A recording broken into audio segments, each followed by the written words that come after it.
मागील भागात आपण बघितलं की LDL खरं तर तुमच्या रक्तवाहिन्यांचं नुकसान भरून काढणारा एक प्रोटेक्टिव्ह घटक आहे। पण मग मनात प्रश्न येतो की रक्तवाहिन्यांचं नुकसान करणारे मुख्य घटक आहेत तरी कोणते? रक्तवाहिन्यांना नुकसान पोहोचवणारे महत्वाचे 7 घटक आहेत। पहिला म्हणजे वाढलेली साखर। रक्तात वाढलेली साखर हा सर्वात मोठा धोका देणारा घटक आहे, कारण रक्तातील साखरेचं प्रमाण जास्त वाढलं तर त्यामुळे एंडोथेलियमला थेट नुकसान पोहोचतं। दुसरा म्हणजे उच्च रक्तदाब।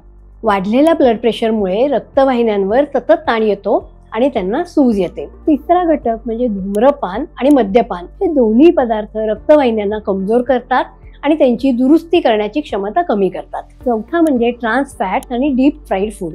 प्रोसेस्ड आणि तळलेल्या पदार्थातील तेल रक्तवाहिन्यांमध्ये इन्फ्लमेशन वाढवतो। पाचवा घटक क्रोनिक इन्फ्लमेशन। शरीरातील क्रोनिक इन्फ्लमेशनमुळे एंडोथेलियमवर दबाव येतो। सहावा घटक फ्री रॅडिकल्स। फ्री रॅडिकल्स अस्थिर असतात, ते ऑक्सिडेटिव्ह स्ट्रेस वाढवतात, जे रक्तवाहिन्यांच्या पेशींना ऑक्सिडाइज करून त्यांना थेट रासायनिक नुकसान पोहोचवतात। धूम्रपान, प्रदूषण, तळलेले अन्न यामुळे हे घटक वाढतात। आणि शेवटचा दीर्घकाळचा मानसिक ताण। सततचा मानसिक ताण हार्मोन्सच्या माध्यमातून रक्तवाहिन्यांच्या आरोग्यावर नकारात्मक परिणाम करतो। मग आता यावर उपाय काय? LDL कमी करायचं की रक्तवाहिन्यांचं नुकसान टाळायचं? खरी समस्या म्हणजे रक्तवाहिन्यांना वारंवार होणारं नुकसान आहे। त्यामुळे जे नुकसान करणारे मुख्य घटक आहेत त्यांना नियंत्रित करणं आवश्यक आहे। यासाठी साखरेचं प्रमाण नियंत्रणात ठेवणं, ताजं आणि नैसर्गिक अन्न, फळं, भाज्या, नट्स आणि बिया खा, ज्यामुळे शरीराला अँटीऑक्सिडंट्स मिळतात। अँटीऑक्सिडंट हे फ्री रॅडिकलशी लढतात। त्याचप्रमाणे नियमित व्यायाम केल्याने